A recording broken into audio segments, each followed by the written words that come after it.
Hello and welcome back everyone. This is Mohammad Sawaz Alam and you are watching Ramadan Tutorial, your door to the future. जैसा कि आप अपने screen पे देख पा रहे हैं, आज का डिस्कशन हमारा होने वाला है क्लास 12 के डिटरमिनेंट का। डिटरमिनेंट की सीरीज में ये हमारा सेकेंड वीडियो है। फर्स्ट वीडियो में हम लोगों ने डिटरमिनेंट के बेसिक्स को डिस्कस किया है। इस सेकेंड वीडियो में हम डिस्कस करने वाले हैं एडजॉइंट ऑफ डिटरमिनेंट के बारे में, जिसे एडजुगेट भी कहा जाता है और इनवर्स और रेसिप्रोकल दोनों नाम से बुलाया जाता है डिटरमिनेंट का, उसके बारे में। तो आज के डिस्कशन को मेनली आप लोग समझने के बाद, देखने के बाद कंफर्म कर लीजिएगा कि किस तरह से एडजॉइंट निकाला जाता है और किस तरह से इनवर्स निकाला जाता है। अगर आप लोगों ने हमारे मैट्रिक्स के सीरीज को देख लिया है तो मैं बता दूं, आप लोगों को एडजॉइंट निकालना आता होगा, लेकिन आप लोगों के लिए इनवर्स या रेसिप्रोकल ऑफ डिटरमिनेंट निकालना ये एक नया चीज है जो आप लोग सीखेंगे। तो चलिए आज का क्लास स्टार्ट करते हैं और सिखाना स्टार्ट करते हैं किस तरह से किया जाता है। सबसे पहले मैं आपको एडजॉइंट के लिए बताता हूं। तो कोई भी एक डिटरमिनेंट हमारे सामने मैं कंसीडर कर लेता हूं। डिटरमिनेंट आपको पता है कि मॉड के अंदर में लिखा जाता है और एलिमेंट्स में कुछ इस तरह से लेता हूं कि 4 रो वाइज कॉलम वाइज लिख रहा हूं, 4 7 5 1 3 1 एंड फाइनली है 2 5 3 2 5 3। तो हम क्या देख पा रहे हैं, हमारे पास कितने रो है, कितने कॉलम है, 3 कॉलम है, 3 रो है। आपको पता है कि ये डिटरमिनेंट है। डिटरमिनेंट को जनरली डी से या फिर डेल से रिप्रेजेंट करते हैं। कोई भी एक रिप्रेजेंटेशन का मेथड यूज कर सकते हैं, डी भी यूज कर सकते हैं और डेल का यूज भी कर सकते हैं। अब मान लेते हैं कि मैंने इसे डी लिख के स्टार्ट किया, मैंने डी के साथ इसे स्टार्ट किया। तो अब इस डिटरमिनेंट का एडजॉइंट या एडजुगेट कैसे निकालेंगे? तो आपको पता है एडजॉइंट या एडजुगेट निकालने के लिए हमें सबसे पहले कोफैक्टर्स माइनर्स के बारे में समझना होता है। हम निकालेंगे सारे टर्म्स का माइनर और फिर माइनर को कोफैक्टर में कन्वर्ट कर देंगे। तो मैं निकालने जा रहा हूं हर एक टर्म का कोफैक्टर ऑफ 4। अगर आप लोगों ने हमारे मैट्रिक्स वाला सीरीज देखा है तो आपको कोफैक्टर निकालना आता होगा। अगर नहीं देखा है कोई बात नहीं, पहले मैं आपको सिखाऊंगा, उसके बाद ही बताऊंगा। तो कोफैक्टर ऑफ 4 निकालने के लिए इसके रिस्पेक्ट का रो कॉलम बाद दे दीजिए। 3 3 होगा 9। ओके, मैं सॉल्व कर दे रहा हूं, ब्रैकेट को और डिटरमिनेंट नहीं रख रहा हूं, डायरेक्ट सॉल्यूशन कर रहा हूं। 3 3 9 माइनस 5 1 5। अगर आप लोगों ने हमारा पिछला वीडियो भी देखा है तो भी आपको ये क्लियर हो जाएगा कि किस तरह से हम ये कैलकुलेशन कर रहे हैं। कोफैक्टर ऑफ 4 करने के बाद हम अगला जो निकालेंगे वो कोफैक्टर ऑफ 1 निकालेंगे, ऑफ 1। ठीक है, 1 के रिस्पेक्ट में निकालेंगे तो इसका रो कॉलम बाद 7 3 21 माइनस 25 21 माइनस 25। यहां पर आपको दिख रहा है सामने में मैंने ब्लैंक छोड़ा हुआ है, ये ब्लैंक साइन पुट करने के लिए रखा है मैंने। ऑफ 2 फाइंड आउट करेंगे, 2 के रेस्पेक्ट में करेंगे तो रो कॉलम बाद होगा 7 1 7 माइनस 15। ठीक है, इसके बाद ऑफ 7 निकालते हैं, ऑफ 7 जब निकालेंगे तो रो कॉलम बाद हो जाएगा 1 3 3 माइनस 2 3 माइनस 2। इसके बाद हम किसका निकालेंगे? इसके बाद हम निकालेंगे 7 का हो गया, अब 3 का निकालेंगे।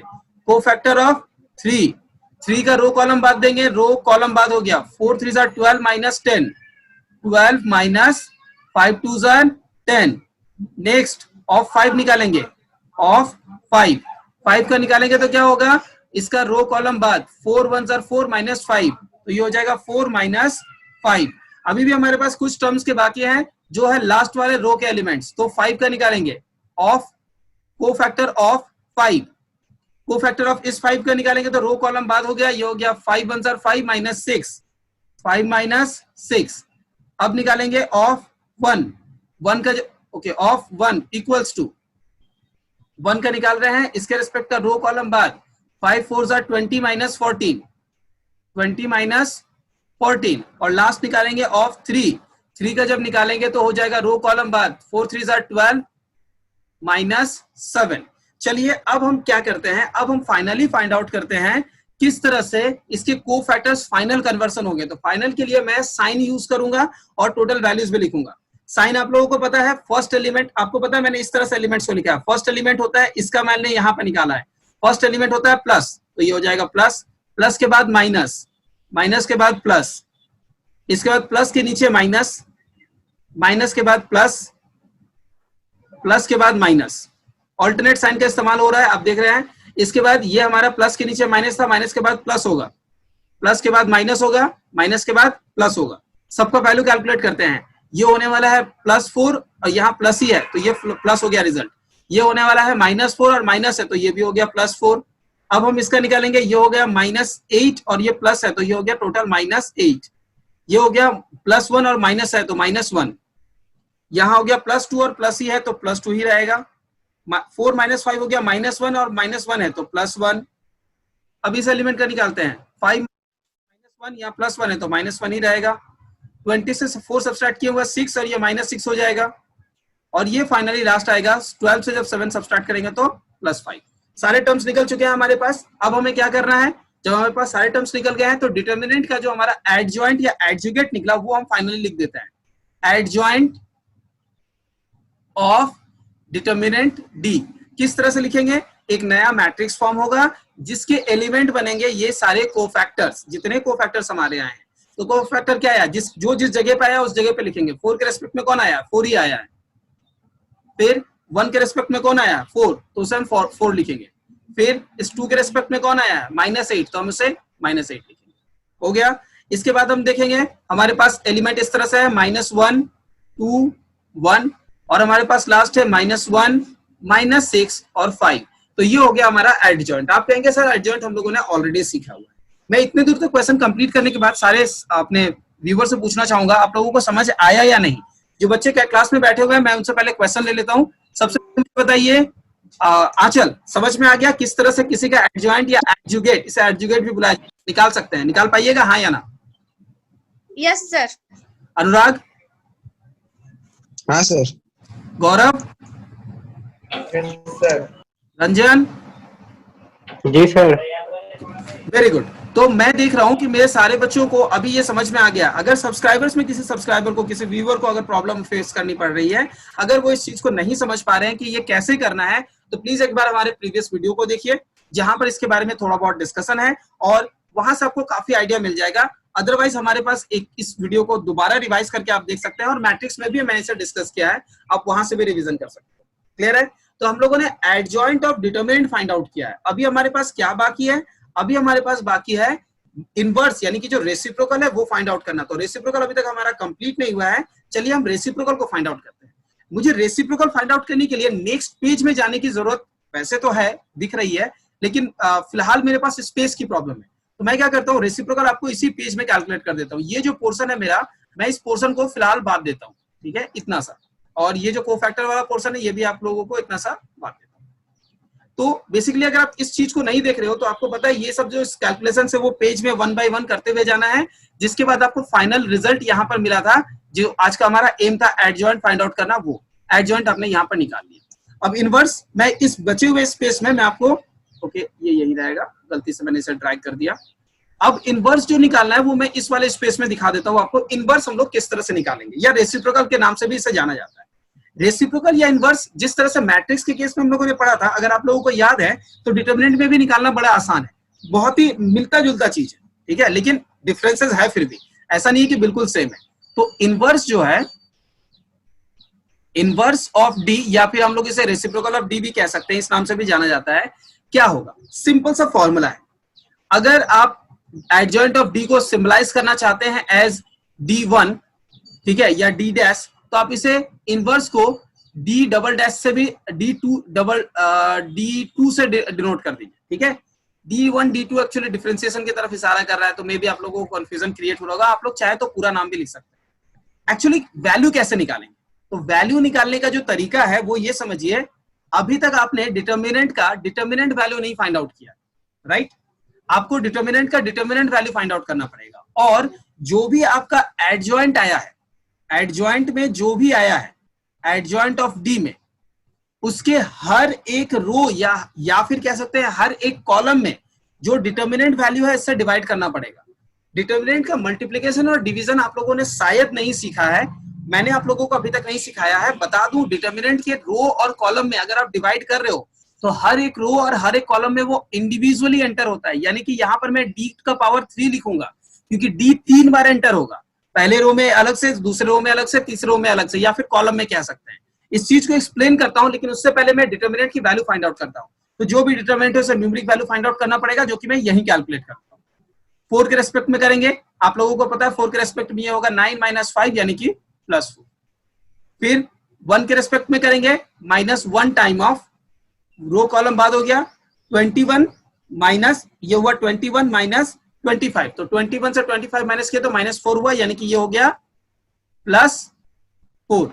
लास्ट एलिमेंट +2 होगा, 2 के रेस्पेक्ट में रो कॉलम बाद होगा 7 - 15 यानी कि 7 - 15 यानी कि -8, तो यहाँ प्रोडक्ट होगा -8। चलिए रिजल्ट निकालते हैं। 4 4 16 प्लस 4, 16 प्लस 4 हो गया 20 माइनस 16, 8 2 तो रिजल्ट कितना आया 4। आपका डिटर्मिनेंट वैल्यू आया 4, यानी इस 4 से जो आपका एडजॉइंट आया था वो 4 टू द पावर 3 से डिवाइड होगा। ठीक है, एडजॉइंट ऑफ डी जो हमारे पास फॉर्म हो क्या आया है वो 4 टू द पावर 3 से डिवाइड होगा। तो हर एक बार वो किस तरह से एंटर होगा, देखिए एडजॉइंट ऑफ डी मैं आपको लिख के दिखाता हूं। एडजॉइंट ऑफ डी हमारे पास डिटर्मिनेंट कुछ इस तरह से 4 -1 मैं कॉलम वाइज लिख रहा हूं, 4 2 -6 -8 1 5। इसके बाद मैंने 1/4 टू द पावर 3 किया है, तो 4 टू द पावर 3 यानी 3 4 है, एक 4 इसे डिवाइड करेगा, दूसरा 4 इसे डिवाइड करेगा, तीसरा 4 इसे डिवाइड करेगा। तो डिटर्मिनेंट कुछ इस तरह से हमारे पास फॉर्म होके फाइनली आने वाला है। ध्यान से देखिए अगला लाइन, अगले लाइन में बहुत ज्यादा चीजें आप लोगों को अलग दिखेंगी।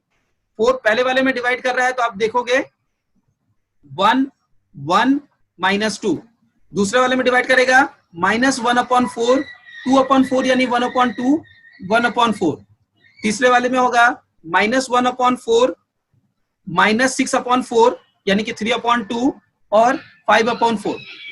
ये जो डिटर्मिनेंट निकल के आया ये हुआ आपका इनवर्स। ठीक है, इसमें देखिए डी, मैंने डी जो हमारा आया था 4 उसको मैंने 3 कॉलम्स में अलग अलग इंट्रोड्यूस करवाया है।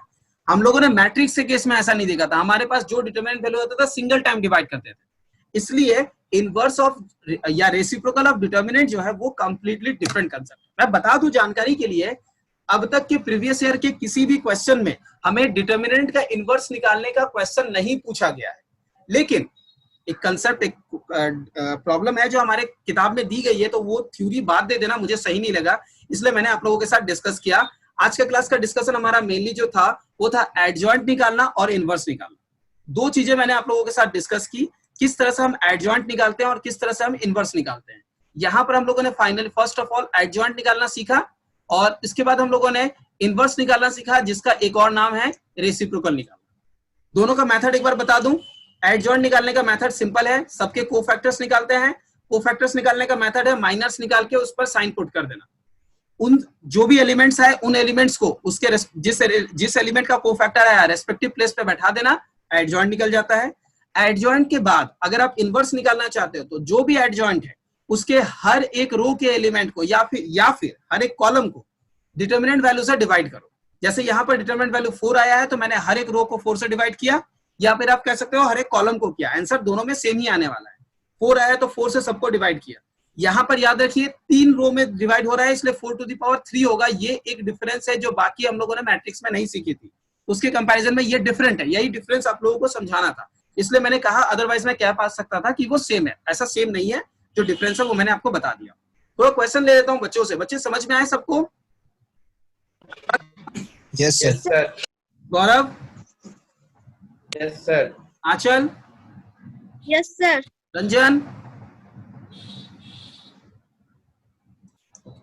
एज आई कैन सी सारे बच्चों को सारी चीजें समझ में आ गई है। और तो हमारे साथ इस वीडियो को YouTube पे देख रहे हैं उन बच्चों से ओके, रंजन म्यूट कर लीजिएगा।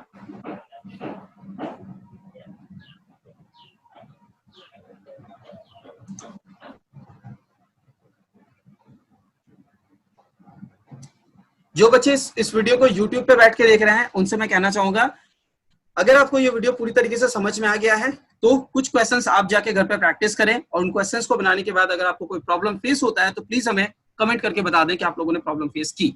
अगर आपको प्रॉब्लम फेस नहीं होता है, वेल एंड गुड, अब बहुत अच्छे तरीके से ये सीख चुके हैं। हम अगले क्लास में मिलेंगे, थर्ड वीडियो जो होगा एप्लीकेशन ऑफ डिटर्मिनेंट पर। एप्लीकेशन ऑफ डिटर्मिनेंट पे जाकर मैं आप लोगों को समझाने वाला हूं किस तरह से एप्लीकेशन ऑफ डिटर्मिनेंट इस्तेमाल करके क्रैमर्स रूल या फिर area of the triangle find out कर सकते हैं। तो दो चीजें हम सीखने वाले हैं एप्लीकेशन ऑफ ट्रिग्नोमेट्री में। क्रैमर्स रूल सीखने वाले हैं, इक्वेशन सॉल्विंग, और हम सीखने वाले हैं finding out area of a triangle.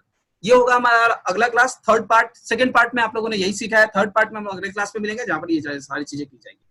अगर आपको ये वीडियो पसंद आता है तो वीडियो को लाइक कर दें, वीडियो ना पसंद आने पर डिसलाइक करके जरूर बताएं वीडियो में क्या problem. Thank you so much, see you in the next class.